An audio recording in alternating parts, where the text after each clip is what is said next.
Hello, my fellow humans, and welcome back to another daily dice. We ask the dice for message and find out what that is. I do want to say thank you to anyone and everyone that continues to be a supportive part of this journey, this channel, this ever-growing tribe. I'm truly honored to be sharing this time in this space with you. And for those of you that are new here, welcome. This is that reminder that we're all here sharing this human experience together, and that this is a safe space to show up as your highest, most aligned, loving, authentic self. And with that being said, if this message happened to resonate with you, it means so much to me for you to like, comment, and subscribe below. We are getting a message from ancient Egypt. So I've already given these a shuffle. We're going to get into this real quick. What is the message from ancient Egypt today, Source?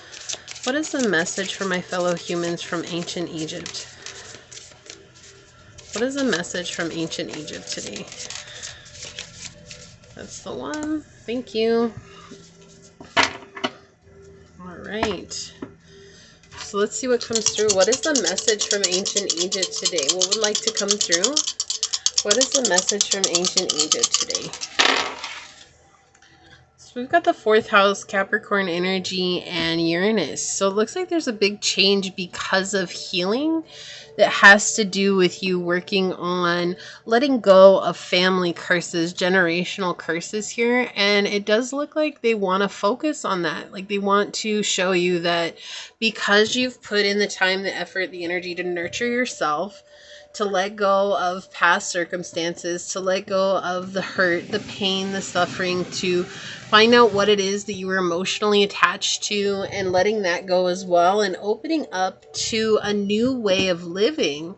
That now there's this huge radical change that's coming in your future, in your near future here, about seeing people connect with you that are meant to be on your journey with you. Seeing people who are following you if you've got an online business. This could be like, shares, subscribes. People who are suddenly just really connecting with you because they see your vision, because they see what it is that you've gone through. And the message is that they're proud of you for choosing to go back in time. I hear that song, Back in Time. What is that, from Back to the Future? Yeah, so by going back in time to heal these wounds. I do feel like there is a specific god or goddess that's working with you on this, but we'll see if they come out later in the reading to show the message or the energy that they've been helping you with. But I feel like this is someone or a god or goddess that has been really helping you directly with discipline, directly with showing up and letting go and staying true to relieving yourself of those sufferings from those childhood traumas that you might have experienced, or from even just generational curses that were passed on to you that you didn't even know about, right? Like holding on to things that you didn't know about. The main thing is the nurturing too. You could be working with Sekhmet or Bastet or Ra. Okay. Thoth is coming through as well. All right. So let's see. Yeah. Feeling stuck, feeling like this is the only way forward. That's something that you're letting go of. Feeling like there's no way out of these situations that have repeated time and time again in your family. So whether that's them creating a situation and being nefarious about it with the magician in the reverse, or tricking you into believing that the only way forward was how they've done things for a time, right? You have moved beyond that. You're no longer in that energy. You're letting that go, and you're saying, okay, this just isn't the way that I want to live my life, right? I don't want to be in this place of self-sabotage anymore. I don't want to be in this place of not believing that I can't inspire my life and change and manifest what I desire. Instead, I'm going to move forward and begin to manifest what it is that I want. So this is having dealt with, or having to deal with currently, someone who is very threatened by authority, right? With this Queen of Wands in the reverse, there's someone in your family line who's very, very threatened by authority. They believe that they're the only ones that can have that position, and that just depends on what position or what role they play in your life. They believe that that's their right and they're entitled to that position in your life, and that there's no way that you can move beyond them. When we see here that the message is you notice that, and you're beginning to set up solid boundaries to help you move away from this individual. And this could be a husband, a wife, a spouse, a mother, a father, a grandma, a grandpa, an auntie, an uncle, a cousin, a brother, a sister, whoever it is. This is a home. It could even be children. Take it as it resonates, but it's just showing like they're helping you to move beyond the illusions that this individual has made you believe, that you have to be stuck or that you can only ever be stuck. Look, we had Latzaloto. I'm not sure how you say her name, but we have forgive coming out here.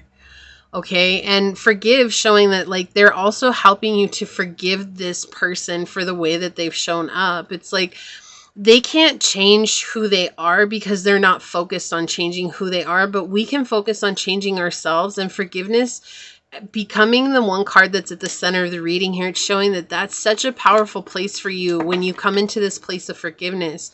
And so the message from ancient Egypt is that forgiveness is not about saying what this person did to you was justified. It's literally about saying, I can't change the past, but I refuse to let the chains of the past hold me down.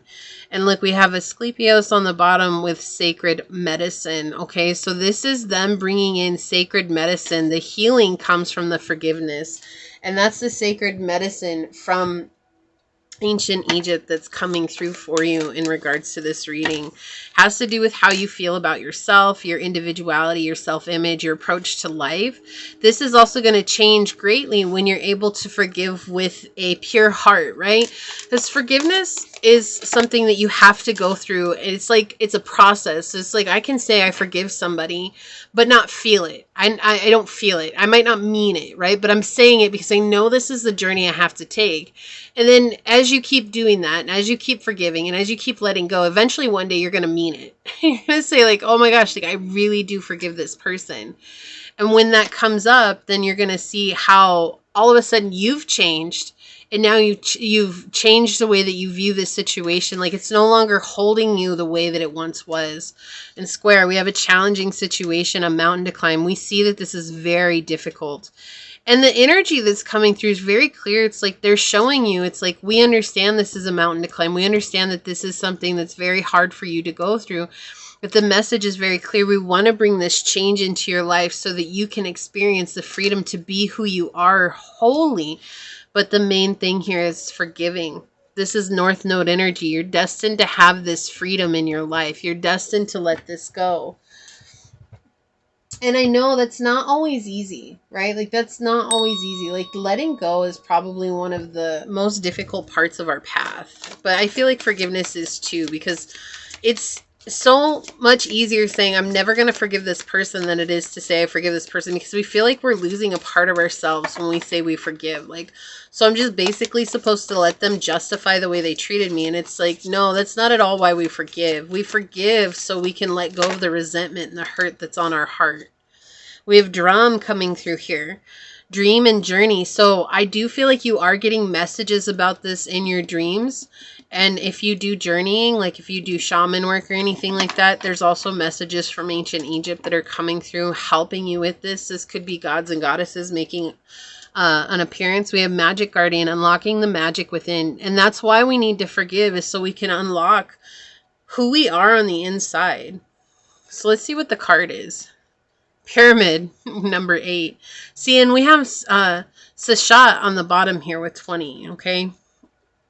Let's see what Pyramid says really quick before my battery dies. We're getting there. Pyramid says power, status, wealth, longevity. Okay, so this makes sense. There's a lot of triggering going on right now because you're stepping into a very powerful place. And this person might be trying to make you feel really bad about that. And they're saying not to feel bad, but to continue to forgive. The pyramid of the Egyptians were tombs built for their pharaohs and dignitaries who had significant wealth. The Great Pyramid of Giza is the oldest and largest of the pyramids, and it is the resting place of the Egyptian king Khufu, who ruled in the 25th century BCE. These burial tombs were built to be lasting monuments to the pharaohs because of the great fear amongst ancient Egyptians was that they would be forgotten after their death. So building such elaborate tombs ensured that they would be remembered. That's why this person is afraid that they're not going to be remembered anymore. They feel like you're going to go and get famous and be a leader, and that you're going to forget them, and they're not going to have anybody to remember them anymore.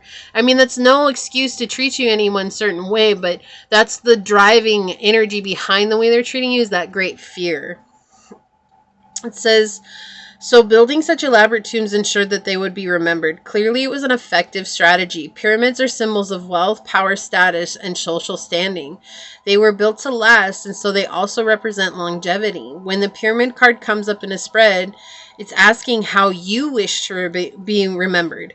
What kind of legacy are you leaving behind? What is the lasting impression you leave people with? What do you most want to be remembered for achieving? This card suggests that you start to work on building your legacy for the future, be that saving a cushion of wealth, investing in property, or raising a family. The Pyramid card invites you to think about what you would like to achieve during your lifetime. Wealth, power, and status are all well and good, but even the Egyptians learned that you can't really take it with you. So what else do you want to be remembered for? Start working on your legacy. So that could be something that's coming through as well, is that this person or these people were afraid because they were trying to be remembered by building some sort of financial legacy, but then at the end of it they realized that none of that actually mattered. And so now they're in this place of where they're like, oh my gosh, like, you're actually going to be remembered for what it is